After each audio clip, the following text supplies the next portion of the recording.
Okay, so Bagtas Biblia po tayo. Ayan, welcome po sa ating Bagtas Biblia. Magbibigay lang po tayo ng aral. Doon sa ating mga napag-aral mga nakaraang buwan, ayan, mayroon ang Pentateuch. Ayan, sabihin nyo nga po, Pentateuch. Ayan, Pentateuch, ibig sabihin, Penta, 5. Okay? Ang Pentateuch po, ito po yung 5 unang libro sa Biblia. Okay, yung pong unang 5 libro sa Biblia, ang tawag po dyan ay Pentateuch.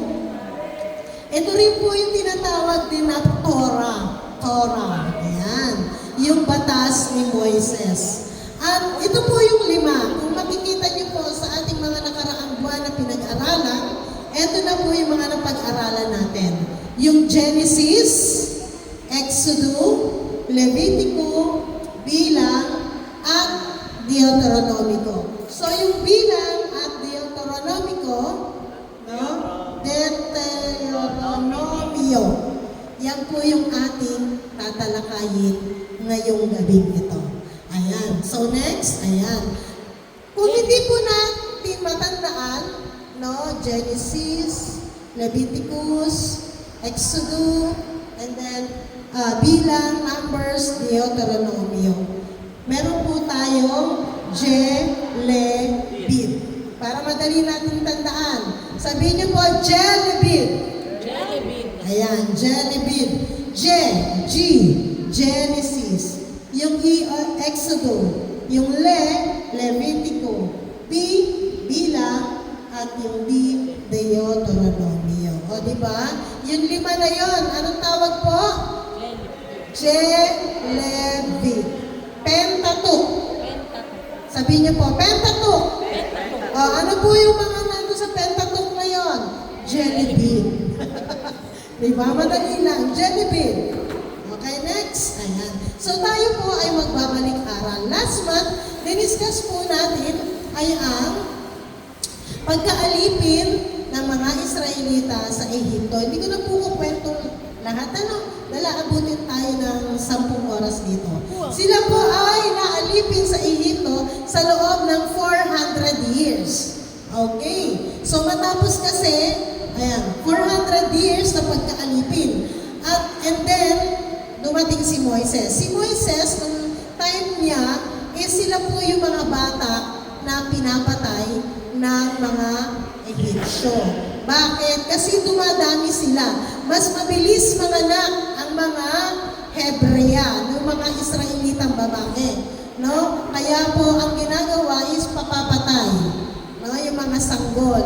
Kaso itong si Moises, ang ginawa ng kanyang nanay, pinaanod siya doon sa ilog. At siya po ay nakita ng prinsesa at siya ay inampun nito. Next. Ayan. So, nandun na po yung time na lumaki na si Moises, nakapag-aral, and then po nagkaroon po ng sitwasyon na kahit na siya ay tumakas na sa mga Ehipsyo. Kasi nakapatay siya. Ano po yung napatay niya? Yung isa ring Ehipsyo. No? Kasi nagtatalo yung Ehipsyo. So, napatay niya yon. Tapos dumating naman, ang ginawa pala is, mayroong pinagmamalupitan yung Ehipsyo na Israelita.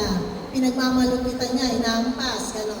So, pinagtanggol niya dahil alam niya na alam ni Moises na isa siyang Israelita. Okay? So, doon sa time na yon, binaon niya, no? Nilibing niya. Pero nung makita niya na mayroon naman 2 Israelita na nagtatalo, edi sinabi niya na inawat niya. Kaya sinabi nung Israelita, papatayin mo rin ba kami? Na, katulad nung Ehipsyo. Sabi naman, naalala niya na siya po ay may nakakita sa kanya. Okay? So, ngayon po, tinawag na po ng Diyos si Moises. Nung siya po ay nangangahoy, siya po ay nandun sa ilang, meron pong tumawag sa kanya. Ang sabi, Moises, Moises, Moises, Moises. Ayan. Kaya, nagtanong siya, Sabi niya, ako po si ako nga.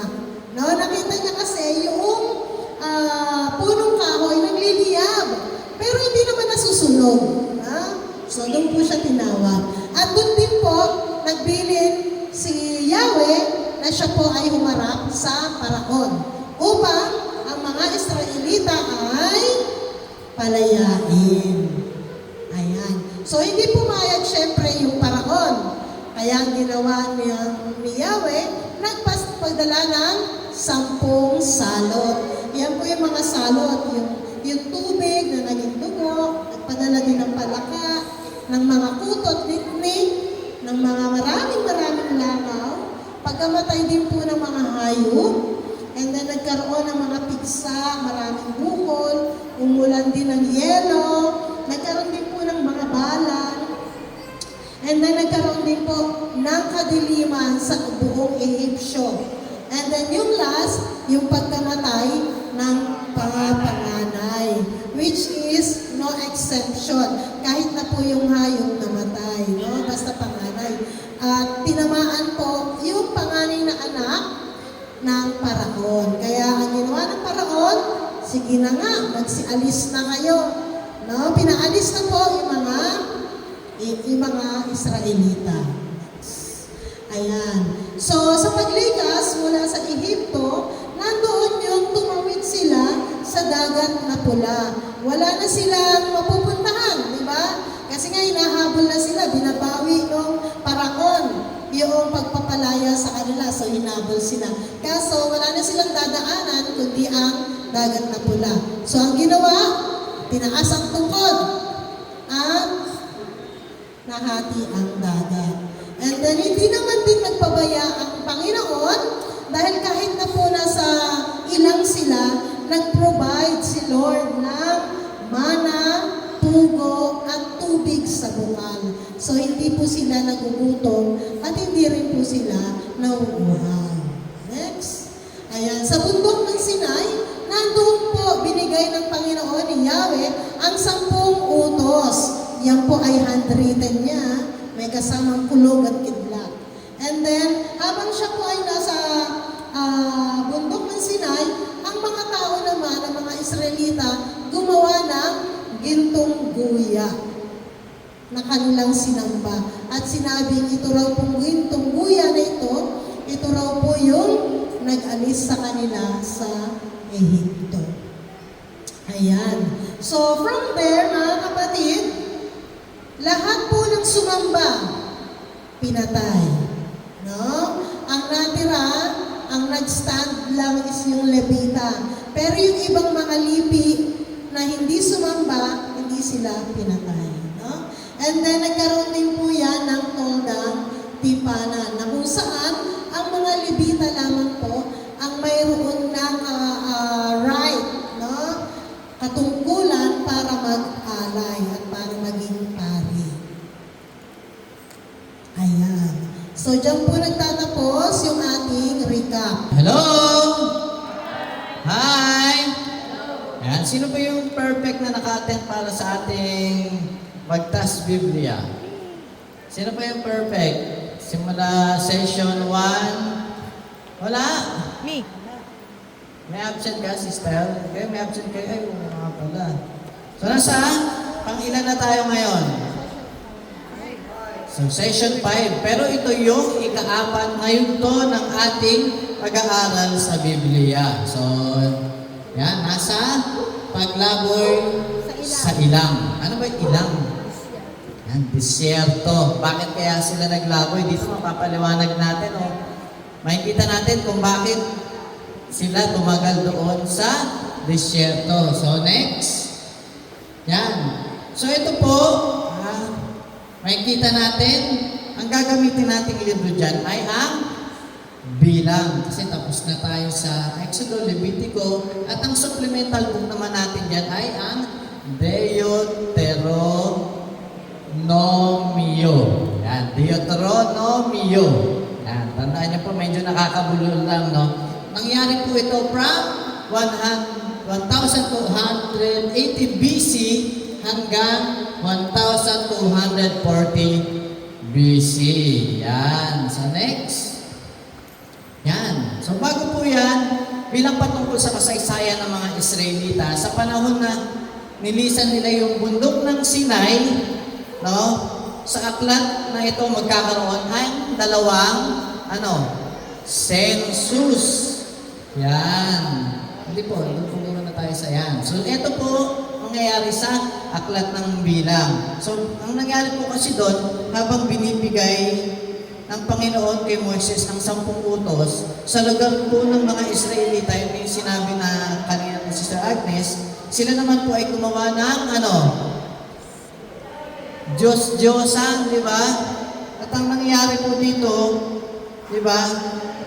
Pinagpapatayo, mga sumamba doon at tanging ang mga Levita na lang ang siyang naging pari. Yan. So, tandaan po natin yan, ha? Tanging ang Levita na lang ang naging pari at ang mga Israelita ay ano nangyari sa kanila? Sila ay naging laiko na lamang. Yan. So, nabuo ang libro ng Levitico sa Toldang Tipanan. So, next po natin. Yan. Ito po yung sa bundok ng Sinai. Yung kanina, yung pinapalawanan ko po yan.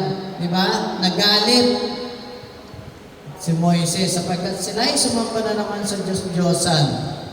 Yan. Pinagpapatayan. Hinati sila. Di ba? Yung mga sumasamba kay Yahweh dito sa part na to. At sumasamba sa Diyos-Diyosan at binigyan ng kapangyarihan ni Yahweh yung mga, para mapatay, para malipol yung mga sumasamba sa Diyos-Diyosan. Yan. So, ang Israel pagkatapos ng gintong duya, no? Ang Levita ang naging pari at ito po yung toldang tipanan na sinasabi. Ito po yung idea ng toldang tipanan. Yan. Tapos yung mga part na yan, yung 11 tribo o lahi. Yan. Next po. Yan. So, punta tayo sa mapa. Ito po yung mapa ng paglalakbay ng mga Israelita. Mula nang sila ay, nakalaya sa, nakabilog po, sa Ehipto. Yan. No? Mula sa Ehipto, sila ay naglakbay patungo. Diyan sila dapat pupunta. Pero sila ay huminto. Saan? Nandiyan po ba yun? Yun. Pagkatapos nila sa Ehipto, naglakbay sila. At sila ay nahinto sa bundok ng Sinai. No? Sa Mount Sinai sila nahinto. Dito po nangyari yung pagbibigay ng 10 utos hanggang sa naghati-hati na uli. Pinarusahan ni Yahweh ang mga sumamba sa Diyos-Diyosan. At patuloy po silang naglakbay. So, ayan po. Next po natin. Yan. So, simula po ng aklat ng bilang, kayo nausap si Moises ng ating Panginoon. Kinausap ni Yahweh si Moises. Ang sabi ni Yahweh sa kanya, di ba? Tipunin mo ang mga kalalakihan. 20 taon pataas. Para saan? Ano yung mangyayari? May idea po ba tayo? Yan. Para makipaglaban, tama, makikipaglaban na sila. Kasi nga, di ba, papunta na sila dun sa pangako lupain na ibibigay sa kanila ni Yahweh. Di ba? Para ilaban sila sa digmaan. Yan. So, next po natin.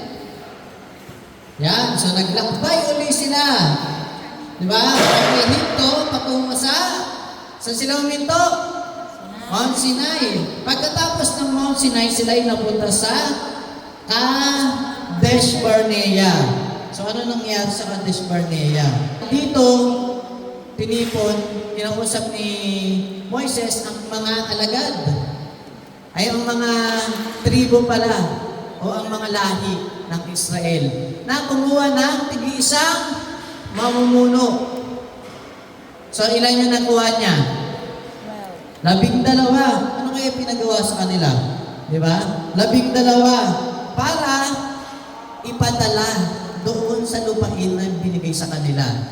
No? Ginawa niya, espiya yung 12 na yon. Di ba? Kasi utos to ni Yahweh. Padala mo doon sa Kanaan ang 12 na iyong napili. Yan. Pinag-aralan at ano ginawa?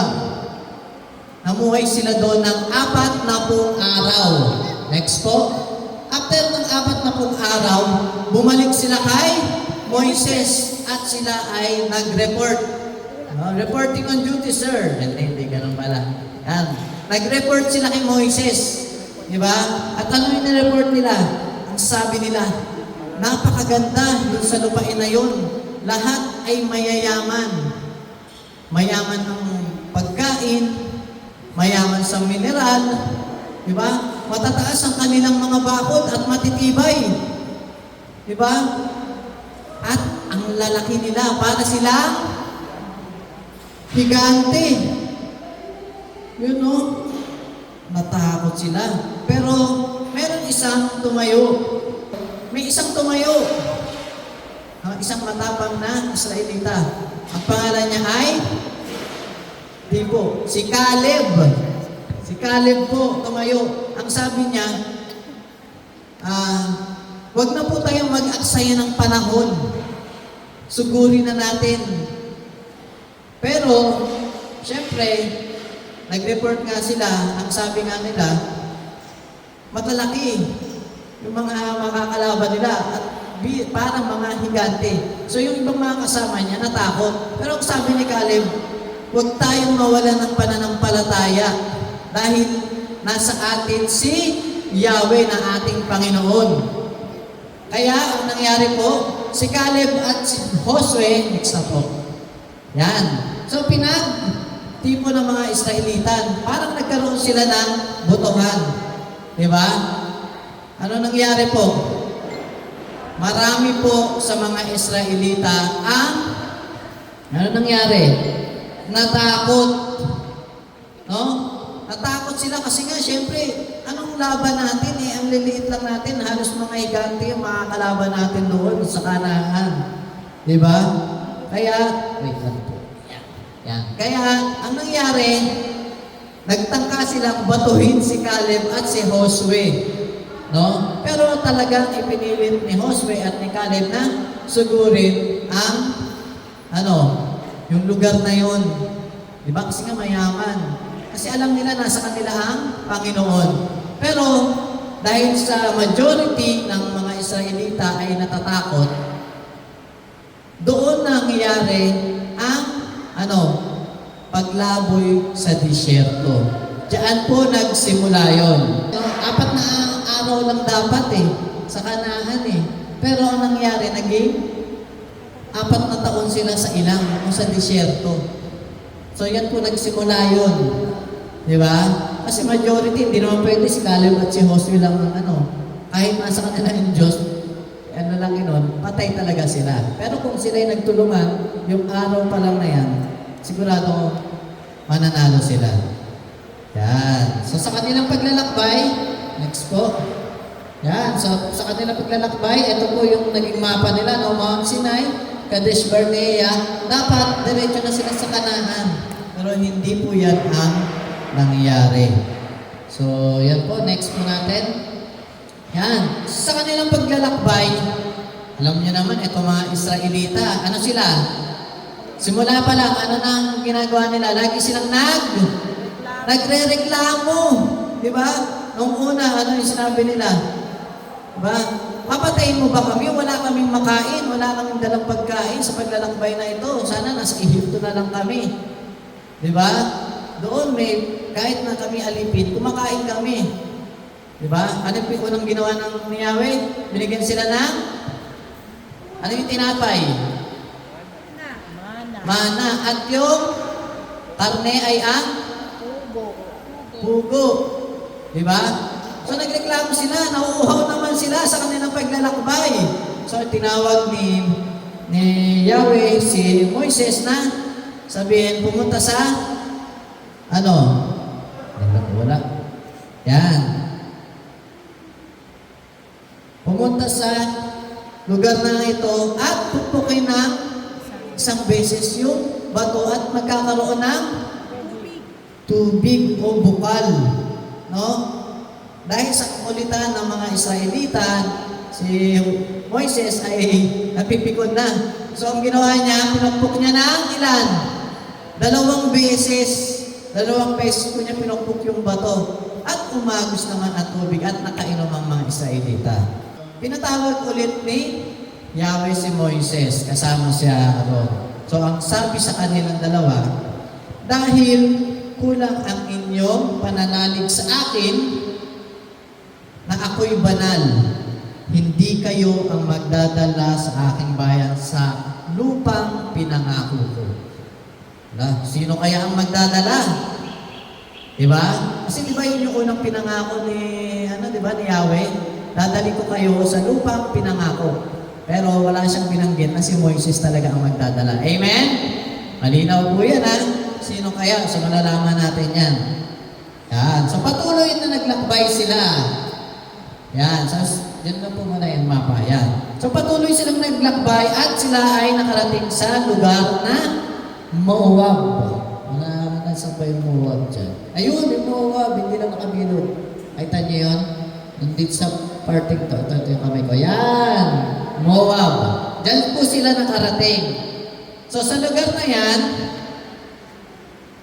nandyan po si Haring Balak na may masamang balak.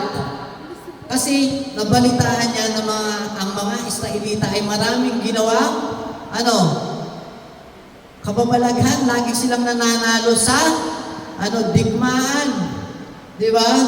So, ang ginawa niya, humanap siya ng isang propeta. Di ba? Ang mga propeta nung kasi, sila yung may kapangyarihan mag-curse. English, curse. Magsumpa. Yan. So, sino ang kanyang kinuusap? Di ba? Kumuha siya ng isang propeta na nagngangalang si Balaam. Si Balak at si Balaam. No? Si Balaam, siya yung propeta. Pero bago yon, pinatawag na siya ni Balak, papunta na si Balaam sa kanya, no? Hinarang siya ng anghel, kinausap siya, no? Ang sabi sa kanya, tanging ito lamang ang mga salitang bibitawan mo kay Balak. So, yun yung tumatak sa kanyang isip. So, ilang beses siyang pinatawag ni Balak? 3 beses. Ngunit laging, nade-delay. Kasi yung kanyang sinasakyang asno, laging lumiliko o nag-iiba ng landas. Yung huling beses na sila'y naglalakbay kasama ng kanyang asno, si Balaam, ito'y huminto. Di ba? At doon pala, nakita niya yung anghel na merong espada, ayan. Di ba? Buti pa yung asno, alam. Kaya pala lagi silang, paikot-ikot, no? At ang sabi, tandaan mo ang sinabi ko sa'yo. Di ba? Na eto lamang ang sasabihin mo. After nun, dumiretso pa rin si Balaam kay Haring Balak. No? Dinala ni Haring Balak si Balaam sa isang mataas na lugar kung saan nakikita ang mga Israelita. So, ang ginawa ni Balaam, tinaas ang kanyang kamay. Sa tingin nyo, ano ginawa?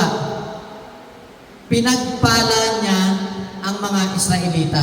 Hindi niya sinunod si Balak. So, akala niya Haring Balak, nagkamali lang. So, dinala niya ulit ito sa ibang lugar kung saan meron pang mga Israelita. Ang ginawa niya, pinagpala pa rin ito. So, walang nangyari, no? Si Balaam ay umalis, no? Dahil sabi niya, puro magaganda ang sinasabi sa akin ng ating Panginoon Yahweh. Kaya hindi ko magagawa ang iyong inuutos. So, yun po. So, ang nangyari dyan, syempre, nakapag-isip si Haring Balak, wala din palang nangyayari. So, lumipas ang panahon, no? Yan na. Yan. So, hindi kaya sumpain ng mga Israelita, di ba? So, ang nangyari po kasi niyan, hindi na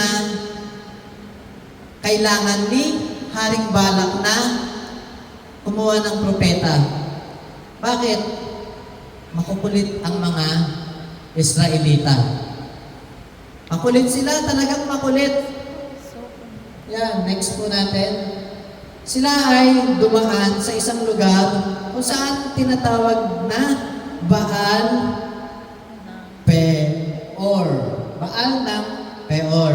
So, ang nangyari po dyan, dahil sa, alam niyo naman, ang mga Israelita, nakihalubilo sila sa mga kalalakihan ng mga Israelita, nakihalo sila sa kababaihan ng mga at nahikayat sumamba na naman sa Diyos-Diyosan.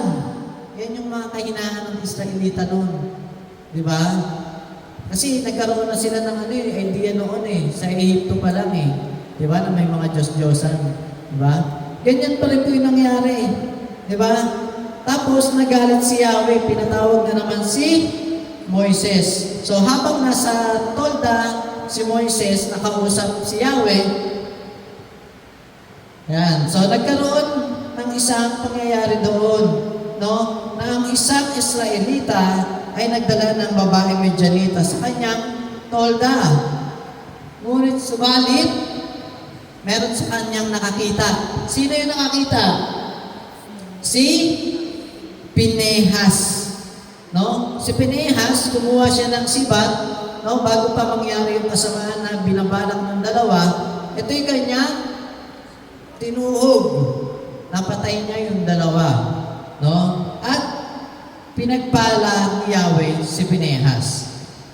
Amen? No? Nakapatay na, no? Kasi nga masama yung balak. No? Yan. So, ang nangyari po doon, after po ng pangyayari niyan sa Baal ng Peor, no? Yung idolatria at immoralidad nangyari ulit dyan. No? No? Parang bumalik ulit sa zero yung mga Israelita. Kaya, ang nangyari po ay, yun po, next na, tinipon muli ni Moises ang mga Israelita. No? Sa pagtitipon na yon, no? Doon na nangyayari na tinuruan muli sumamba sa tamang Diyos ang mga natitirang Israelita. Dito po lumabas ang huling libro ni Moises na Deuteronomio. Yan. Ito po ay para sa mga batang henerasyon. Bakit po? Ano po ba yung nangyari dito? Diba? Dahil naubos na po yung yung unang henerasyon ng mga Israelita. No? Kasi 40 years yan Di ba? 40 years na paglalakbay nila doon, naubos na. No? Ito po ay para, next po. Yan. Para paalala o huling habilin bago tumawid patungong Kanaan. No?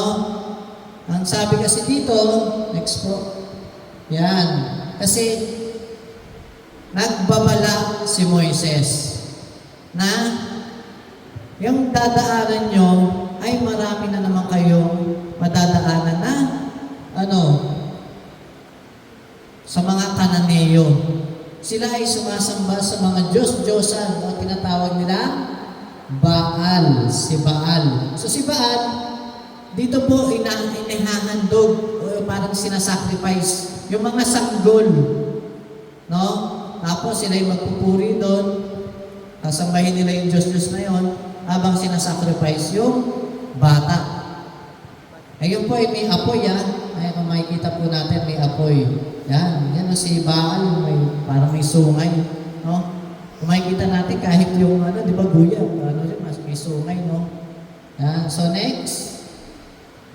Yan. Ito yung pag-aalay naman ng sanggol kay Molek. Ito pa yung isa sa mga Diyos-Diyosan. No? Ganon din, sanggol din yung inaalay. No? Ngayon tiyan nito, para siyang parang pyramid siya, pero ganyan yung itsura niya, may sungay din. Tapos yung tiyan niya, merong parang furnace ng apoy. Parang gatungan, no? Nandoon. Tapos doon susunugin yung alay na bata. No? Grabe, no? Meron pa ba hanggang ngayon, no? Grabe yun.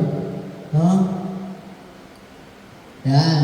Sa paglalakbay na ito, ang namuno na po sa kanila, si Josue at si Caleb na po ang namuno sa kanila. No? Kasi nga, di ba, sabi nga natin, hindi si Moises ang magdadala. No? Kundi si Josue. Yan. So next, ito po yung Shema o yung katuruan na sinasabi ni Moises sa mga taga-Israel. So ang sabi dito, basahin natin, pakinggan mo, O Israel, si Yahweh na ating Diyos, ang ating Yahweh. Ibigin mo si Yahweh na iyong Diyos ng buong puso, buong kaluluwa at buong lakas. Ang mga utos niya itanim mo ninyo sa inyong puso. Yan. So talagang yung una pa lang talaga, yan naman talaga yung gustong mangyari, di ba, ni Moises. Kaya lang, talagang na, kung hindi sa kakulitan, no, na i-impluensyahan naman ng ibang nadadaanan nila sa kanilang paglalakbay, itong mga Israelita. Amen? Minsan ba ganyan din ba tayo? No, na-impluensyahan ng mga nakikilala natin sa ating buhay, pang-araw-araw na buhay. No? Yan. So next po. Yan. Ituro ninyo ito sa inyong mga anak. Sa inyong mga anak. Yan. So sa atin, no, meron mga kasama mga anak, mga apo. Yan. Pag-aralan ninyo ito sa inyong tahanan. So sino kaya may gumagawa sa atin dito nun? Na yung salita ng Diyos pinag-aaralan sa tahanan. Yan. So sa inyong paglalakbay, sa inyong pagtulog sa gabi, at sa inyong pagbangon sa umaga. Ipulupot ninyo ito sa inyong mga kamay bilang tanda. Itali sa inyong mga noo, isulat sa mga hamba ng pintuan ng inyong mga bahay at mga trangkahan. No, napakasimple. Actually, napakasimple, di ba? Na habilin ni Moises doon sa natitirang henerasyon ng mga Israelita upang makarating sila sa lupa pinangako ni Yahweh sa kanila. Yan. So, meron pa po ba? Yan. So, ito po yung tanong sa atin, no? Sa atin na nandito bilang isang nananampalataya, sumusunod sa Diyos, no? Kay Jesus. Ituturo mo ba ang salita ng Diyos? Tuturo nyo ba? Amen ba? No? Sana maging sa atin to na maging aral yung nangyayari noon sa mga Israelita. Kasi hanggang ngayon, nararamdaman pa natin yung kanilang kakulitan. Sinong gusto ng kayamanan sa langit, taas ang kamay? Me. Ayaw mga hindi nagtataas ang kamay, ayaw ng kayamanan sa langit yan. Kailangan po natin ang kayamanan sa langit, mga kapatid. No? Tayo po ay nag-aaral ngayon para tayo po ay makarating sa lupang pangako. Ayun, sa langit na pangako. Ayan. So ngayon po, pag-aaralan natin yung session 5, Theology, Pagpapalalim. No? Kung kanina nagkwento si Brother Aris, ngayon naman po, bibigyan natin ng kahulugan yung mga kwento na yon. At the same time, na ang tinatalakay ay yung ating pananampalataya. So pakiclick na po. Ayan. Tipan ng Deuteronomio ang ating title. Okay. So, mahalaga pong maunawaan natin itong aklat na ito, itong mga batas, no, sa Pentateuch. Okay. So, unahin po natin. Kung matatandaan natin, ilan po ang anak ni Jacob? 13. Kasama yung babae. Okay. So, ito po yung mga mga anak ni Jacob kay Leah. Si Ruben, Simon, Levi, Judah, Isakar, tama. Zebulun, tama? Ayan. Tapos, ito naman po ang anak ni Jacob kay Bila. Si Bila, siya po yung alipin, yung maid ni Raquel. So, dalawa po ang naging anak niya dyan. Si Dan at saka si Nephtali. And then, si Leah, nagbigay naman ng kanyang alipin. Si Silpa. Dalawa po ang naging anak ni Jacob dyan. si Gad at saka si Asher. And then sa wakas, nagkaroon ng anak, si Jacob at si Raquel, si Joseph at saka si Benjamin. Ayan, next naman natin. So ito po yung posisyon doon sa toldang timpanan. Ayan. Wala yung clicker natin eh. So yung tabernacle, ayan po yung gitna. Tapos, yung naka-triangle na ganyan, yung buko. Triangle. Ayan. Ayan. Tribe of Levi. Sila po, si Levita, sila po yung nakakapasok lamang po dyan sa tabernakulo upang mag-alay. So, the rest ng mga Levi nasa gilid. Ayan, si Benjamin. Ayan. No? Si Gad, si Simeon, si Ruben. Ayan, no? Ganto, si Judah, si Nephtali, si Asher, si Dan. So, ganyan po yung kanilang line up na para doon sa kanilang toldang tipanan. Okay, next na tayo. Ayan. So, ayan siya. Okay? Ayan ang toldang tipanan. Nandiyan po ang mga libita, itong maliliit na ito. Tapos, the rest, ayan, ayan ang mga libit sa kabila. Okay, next. Okay, so punta na po tayo sa ating tipanan Deuteronomio. Next na po.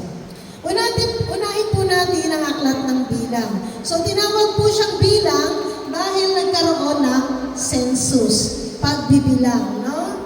Okay, pagbibilang. Sa unang pagkakataon, sa bilang 1 to 7, panahon po ito ni Moises, no? Sabi nga ni Kuya Aris, census po ng mga tribo, census din po ng mga panganay. Binilang po ang kalalakihan sa 12 lipi at binilang ang mga panganay. Actually po, nakareserba po talaga yung mga panganay, dapat hindi sila kasali.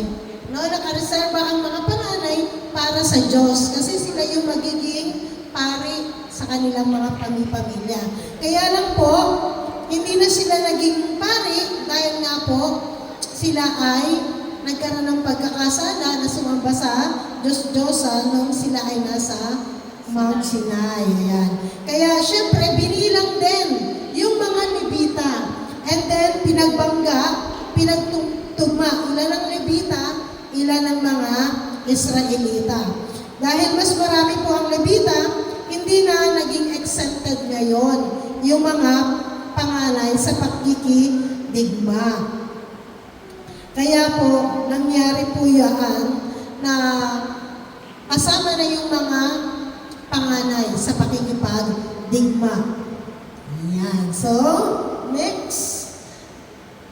Ayan. So, sa pangalawang census, ayan, sabi nga, after 40 years, naubos po yung mga original na sinensus noong unang census noong chapter 1 to 7 ng bilang. So ngayon po, chapter 26 na po, panibagong census na naman, no?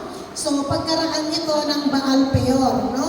Doon sa sinabi ni Kuya Aris na si Phinehas, yan yung sa Baal Peor na nangyari. Okay, nagkaroon ng second census. Next. Ayan. Nagkaroon po ng second census at dito po na-realize ng mga Israelita na sila po ay na-demote. No, bumaba yung pwesto nila. No, bakit kamo? Kasi sa first census, tinanggal yung pagkapare ng 12 tribo. Sa second census naman, na-demote ulit sa ilalim ng mga Levita, no? Kumbaga, dapat may chance pa sila para doon sa pagkapare. Kaso, hindi na dahil nga paulit-ulit silang sumasamba sa Diyos-Diyosan. Dapat, temporary lang. Next ate. Ayan. Ayan, no? Dapat remedial lang. Nung una po sila ay sumamba sa gintong kuya, unang taon ng pagkalay ko remedial. So, ibig sabihin, sige, bibigyan mo kayo ng pagkakataon ni Yahweh, no? Kaya nung pagdating nila sa Kadesh Barnea, 40 years, ginawa na naman nila, no? Na sila po ay sumamba ulit. Kaya nasa probation ulit sila sa ilang. And then, inulit na naman nila nung nasa Baal Peor. So, talagang wala ng pag-asa na sila ay maging pari. So, talagang permanent na po yung kanilang pagiging laiko. Ayan. So, hindi sila natututo. Mga kapatid, ayan. Kung titignan po natin, yung 40 years na ginawa sa kanila, dahil hindi sila nagtiwala kay Yahweh, ang ginawa 40 years. O sige, instead of 40 days na pupunta sila na masasakop nila yung Kanaan, ginawa ng Diyos 40 years dahil hindi sila nagtiwala. Ibig sabihin po nito, itong 40 years na to, dito po mangyayari yung paglilinis na baka, no, magbago pa yung isip ng mga Israelita na sige na nga, gawin na natin, sakupin na natin ang Kanaan. Kaso hindi po. Mas gusto pa nila na magkaroon sila ng paglibot, pag-ikot doon sa ilang. No? Namasyal muna sila ng namasyal ng 40 years. Pero ngayon, 40 days, naging 40 years. No? At doon sa 40 years na yun, mga kapatid, nililinis sila. Kaya lang sa 40 years na nangyayari, paulit-ulit silang nagkakasala. At ang pagkakasala na to, hindi isang bagay, no? Hindi marami, kundi isa lang. Ano yun? Pagsamba sa Diyos-Diyosan. At lagi silang nadadapa, no? Kaya isinulat ni Moises, kasi si Moises matanda na. No? Kaya sumulat si Moises ng aklat ng Deuteronomio. Ang aklat na ito ay yung ikalawang kautusan o yung second set of books. Ayan, ikalawang kautusan. No? Pinakamahalagang libro sa Pentateuch. Na hanggang sa pagdating ni Kristo, nakadepende pa rin sila dito sa Deuteronomio. Kaya hindi nauunawaan, parang paulit-ulit kasi sila, no? Mag-uunay sa Pentateuch at Old Testament. Ayan. Nakakalungkot dahil karaniwan hindi ito nauunawaan, bagamat ito yung pinakamahalagang libro sa Torah o sa Pentateuch.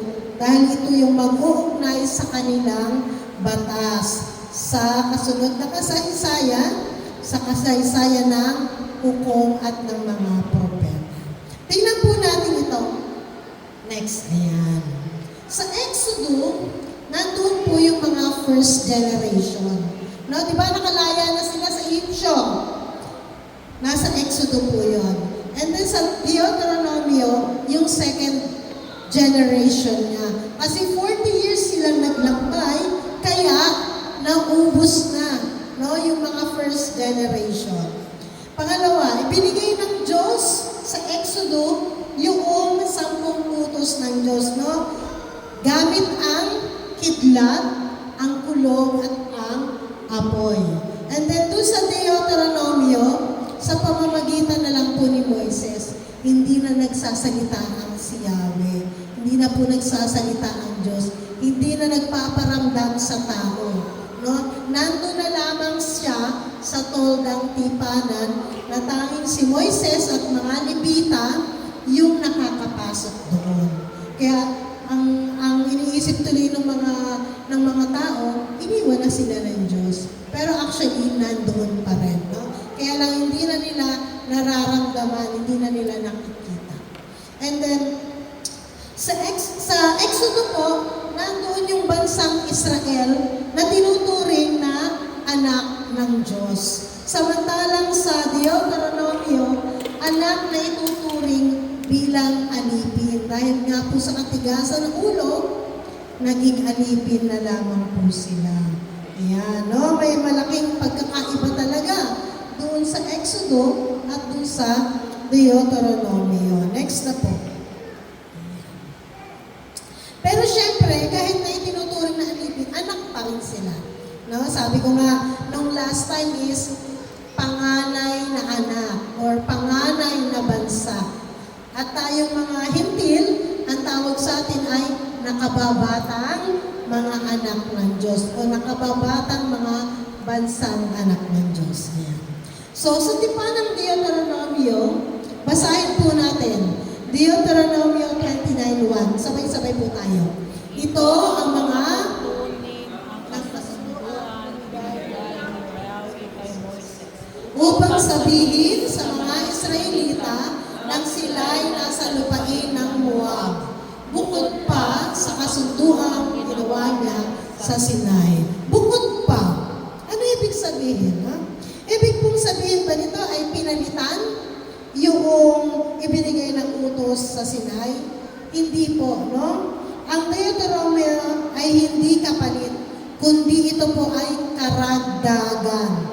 Bukod pa sa nakalagay sa Exodo, kaya ibinigay, kaya nadagdagan siya. So mas marami yung utos. Mas masalimuot yung batas para sa mga Israelita. At isa pang kapansin-pansin dito mga kapatid, yung pagluluwag sa standard. Pagdating mamaya po, makikita ninyo, ano ba yung pagluluwag na standard na yan? Para mas mababa, kasi parang ang taas ng standard ni Lord, no? Kaya dito sa Deuteronomio, binabaan niya. Sabi ni St. Thomas Aquinas, ito po. Next na. Sabi ni St. Thomas Aquinas, dapat sukatin ng marunong at maingat na mambabatas ang kakayahang moral ng tao upang ang pamantayan ng batas ay maabot at masunod. Mga kapatid, example. Bibigyan mo ba ng malaking task ang anak mong 5 taon? Siyempre hindi. Diba? Ganon din si Lord. Kumbaga, binabaan niya yung task, binabaan niya yung standard. Nagkaroon sila ng pagluluwag or concession. Naaalala niyo po yung 4 na sanigan ng ating pag-aaral. Number 1, ang Diyos ay Ama. Di ba? So, sa ang Diyos ng Ama, syempre yung expectation ng Diyos sa Israel ay mataas. So, syempre ikaw na father is mataas yung expectation mo sa anak mo. Di ba? Kesa yung expectation mo sa ibang bata. Tama? Nagkakaroon tayo ng gano'n eh. Gusto ko yung anak ko, hindi siya left behind sa school. Gusto ko yung anak ko, matataas sa grades. No? Pero yung expectation mo sa ibang bata, okay lang yan. Kahit lumagpak sila. Kasi hindi mo naman anak yun eh. Diba? Pero dito kasi, ang expectation ng Diyos Ama sa Israel ay mataas. Kailangan nilang matutong umibig gaya ng Ama. So, napakataas ng expectation, di ba? Kaya sa palagay nila, Moises at saka ng Diyos, pagkatapos silang makita na paulit-ulit na nagkakasala ang Israel, hindi maabot iyon ng mataas na standard. Every time na makakasalamuhan nila, yung iba't ibang nasyon, iba't ibang tao, na-i-influensyahan sila na kung paano gumawa ng masama, di ba? Magsumamba sa Diyos-Diyosan. Kaya ngayon, nagkaroon po ng concessionary laws. Hindi man po ito ideal, at hindi rin po ito gusto ng Diyos. At hindi rin po gusto ni Moises. Halimbawa, next. Ayan. Deuteronomio 24:1-4. Pag-usapin natin mga kapatid yung divorce. Ang divorce ba ay pinahintulot ng Diyos? Hindi. Ang divorce ba ay pinahintulot din ba ni Moises? Hindi. No? Pero sabi nga sa Mateo 19:8, noong tinanong si Jesus, di ba? Sabi ganon, pwede bang hiwalayan ng lalaki ang kanyang asawa? Di ba? Kasi sa amin nung kay Moises, pinayagan eh. Di ba? Sa inyo po ba pwede? Di ba? Sabi nga ni Jesus is, Una, ang pinagsama ng Diyos ay hindi dapat paghiwalayin ng tao. Eh bakit nagkaroon ng diborsyo? Sabi ni Jesus, dahil sa katigasan ng inyong ulo, kaya pinayagan ni Moises ang paghihiwalay. Hindi ito yung gusto ng Diyos at hindi rin ito ang gusto ng Moises, pero pinayagan. No? Binigay ang concession, law, dahil ito lamang ang kayang abutin ng kabanalan ng Israel. Hanggang doon lang. No? Ano ba yung mangyayari? Minsan kasi, sa kanilang lahi, no, sa Israel, nangyayari is, dinidivorce nila yung babae. Tapos anong mangyayari dun sa babae? Hindi na makakapag-asawa. Diba? Or di kaya naman, napapabayaan na.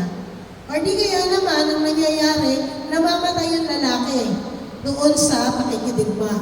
Kaya ang ginagawa is, pwede ulit mag-asawa yung babae. Ayan. Kaya po pinahintulutan na mag-asawa ulit. Kaya pinahintulutan ni Moises dahil ayaw niyang mapabayaan yung babae. Ayan. So sabi is hindi pwede basta na lang pabayaan ng misteryo kanyang asawa. Kailangan din, syempre, may valid grounds. Although, hindi po ito ideal. Taliwas po ito doon sa itinuturo ng Diyos. No? Mahalaga yung mayroong batas kesa wala. Na basta na lang pababayaan yung dating asawa. Sa Deuteronomio 23:19-20, pinag-usapan din yung pagpapatubo, pagpapakutang. Bakit? Kasi na-acquire din nila yan doon sa ibang nasyon, no? Sa ibang mga tao din. Bawal daw po sa kapwa Israelita na magpatubo. Bakit? Kasi kapatid mo yun eh. No? Tinatawag nila yung kapwa Israelita is kapatid. Kaya dapat, hindi mo siya pinagpapatubuan. Pero kung hintil, okay lang. O dayuhan. Maaari daw kung magpatubo or magpatong sa dayuhan. No? Isolationist. Hinihiwalay ang Israel sa mga hintil. Ina-isolate. Ibig sabihin, kailangan kayong mga Israelita, kung ano yung batas na para sa inyo, ito yung batas na para sa inyo. Kaya hinihiwalay sila para hindi nila ma-acquire yung mga kaugalian ng mga dayuhan. Dahil nga po, yan, mahina ang kabanalan ng Israelita laban sa pagkamakasalanan ng mga hintil. Pagka na pasama sila sa dayuhan, parang nawawala yung kabanalan nila. Parang bilang tinatalikuran lang, o sige, dyan na ako. Ganon yung nangyayari. Ano po? Next po tayo. At marami din po, ayan. Sa Deuteronomy 13:12, that's 12-17, alam niyo po mga kapatid, bago sila makarating sa bansa ng Kanaan, may mga dinadaanan silang mga iba't ibang bansa na kung saan ang bawat bansa na ito ay kanilang nilulupig, kanila pong ginegera, no? At sabi dyan is sa Deuteronomy 13:12-17, herem warfare. Ano ibig sabihin nito? Ibig sabihin niyan, pagka nakidigma ka dyan, wala kang kukunin. Lahat destroy. No? Herem, destroy. Daban. No? Kung may nanghihikayat sumamba sa Diyos-Diyosan, kailangan itigok, patayin. No? Yan, papatayin lahat ng taga-roon, susunugin lahat ng lungsod. Hindi sinasabi ng Diyos, hindi gusto ng Moises, pero dahil ginawa nila yung concession law para hindi ma-impluensyahan yung mga Israelita. Bakit nagkaganoon? Bakit kailangan ng warfare? Kasi nga po, mababaw yung kabanalan ng mga Israelita. Kaya lahat, mga alahas, hindi sila dapat kumukuha ng alahas. Yung mga gusali, titibagin yon. No? Yung mga tao, it's either na palayasin nila or patayin nila. No, hindi pwede na gawin nilang katulong. Hindi nila pwedeng gawing maid. Hindi nila pwedeng asawahin. Dahil pagdating doon, pagka nangyari po yun, nai-impluwensyahan sila. Mabilis silang ma-impluwensyahan ng mga dayuhan. Okay? Next, sa Deuteronomy 12, mga kapatid, nagturo ako. Central Sanctuary. Ay, ang bilis. Okay. Ito pong Central Sanctuary, ito po yung tinatawag na tanging lugar na pagsamba. Nung mga panahon na yon, hindi pa nila alam kung saan. Dahil wala pa naman sila talagang templo. Ang meron lang sila is toldang tipanan. Temporary na worship place nila, no? Pero, sa panahon po ni David, nangyari. Kasi nga, nakuha na nila yung Kanaan. No? Na-demolish na yon at nawala na yung mga tao doon. At doon nga po sa panahon ni Haring David, nagkaroon na sila ng talagang worship place. Yung lugar ng pagsamba. At ito po, ang tinutukoy po rito ay ang Jerusalem. Na hanggang ngayon, nandyan pa po siya. Amen? Amen. Palakpakan naman natin ang Panginoon. No? So, ibig sabihin, ito pong mga nababasa at pinag-aaralan natin, hindi po ito kwento. Ito po ay history. No? History. Nangyari po ito. So, yung eto is mangyayari sa panahon ng mga hari. Matutupad sa panahon ng mga hari. No?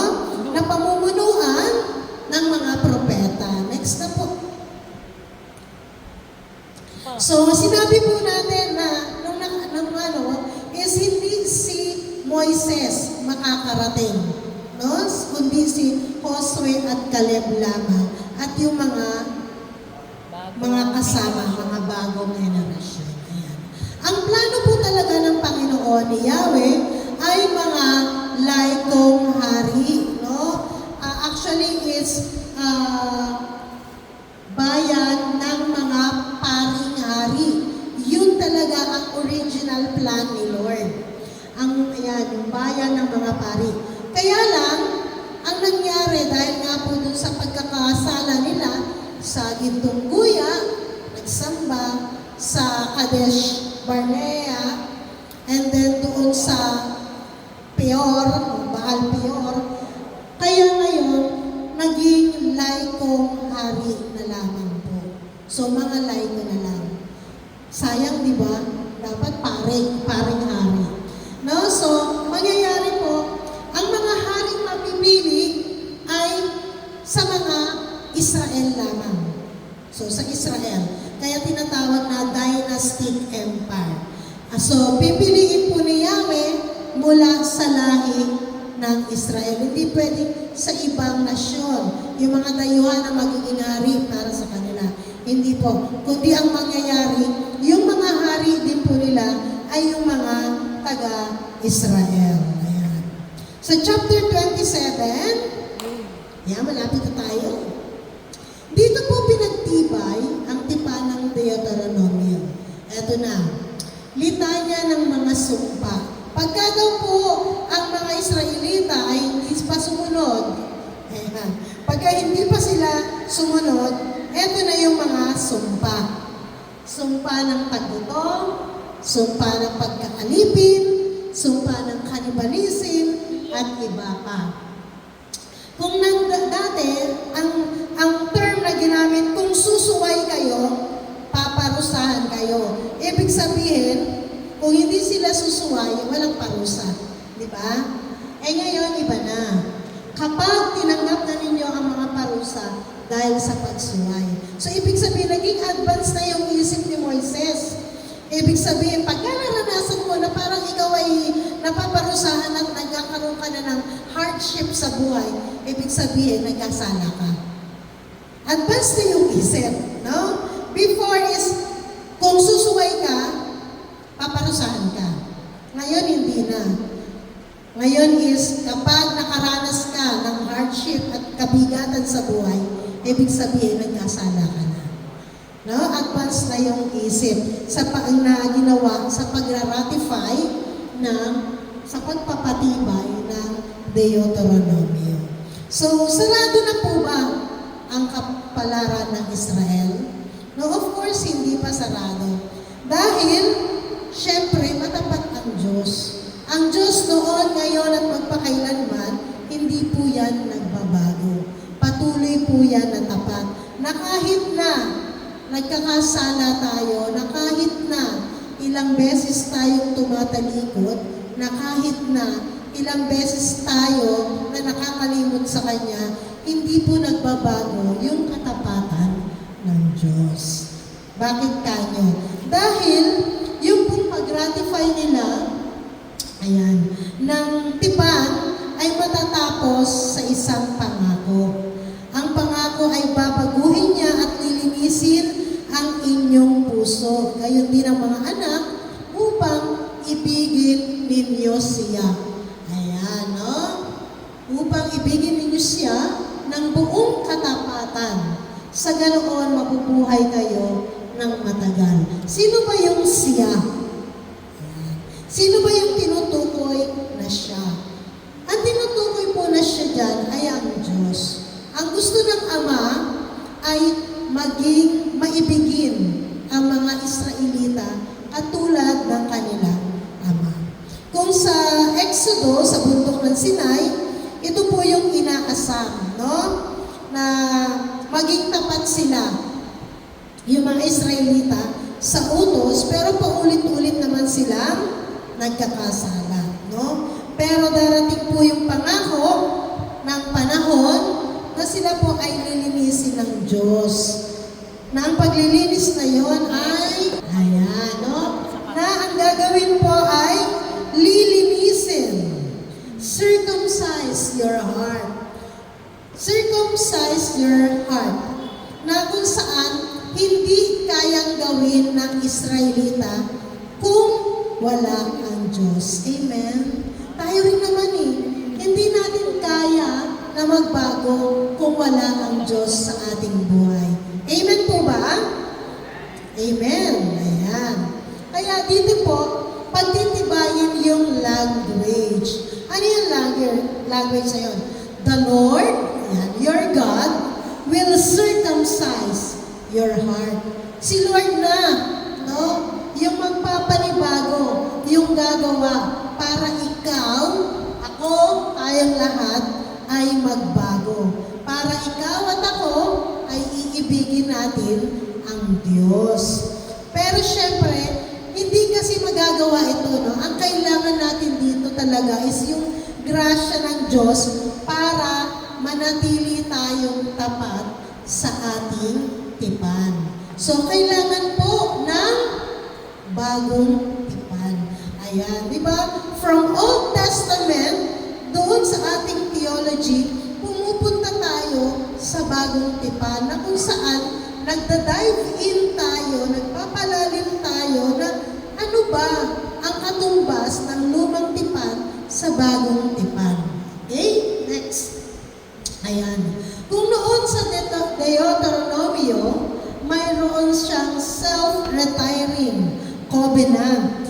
Dito naman, sa bagong tipan, magbibigay daan si Kristo para doon sa ating bagong tipan. Ayan, no? Self-retiring.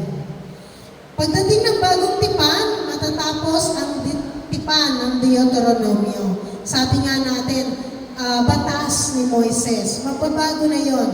Ang mga batas dito kasi doon sa Deuteronomio, mababa yung antas. Mababa po yung standard. Ngayon sa bagong tipan, hindi naman po patataasin, kundi papalitan ng batas ng bagong tipan. Sino ba yung bagong tipan? Si Jesus. Si Jesus po yung bagong tipan. No? Iisa lang ang Diyos at hindi siya nagbabago. Ang bayan ng Diyos ang siyang nagbabago sa kanilang maturity bilang bayan ng Diyos. Pagdating ng bagong tipan, the Lord our God will circumcise our hearts. Paano niya gagawin yun? Paano nga ba? No?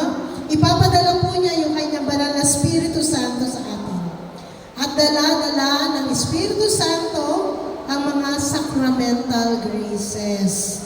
Yung mga biyaya na dulot ng mga sakramento natin para sa tulong ng grasya ng Diyos, sa tulong ng Espiritu, makakaya na po natin na sumunod sa Diyos. Kaya nga, we are always asking for the Holy Spirit. Amen? Hindi lamang po tuwing Biyernes na padaluyin ang banal na Espiritu, kundi araw-araw. No, araw-araw nating tawagin ang banal na Espiritu para yung sacramental graces, yung mga pagpapala, magkakaroon tayo at the same time, makakatugon po tayo doon sa pagbabago, sa formation natin. Amen? Amen. So palakpakan po natin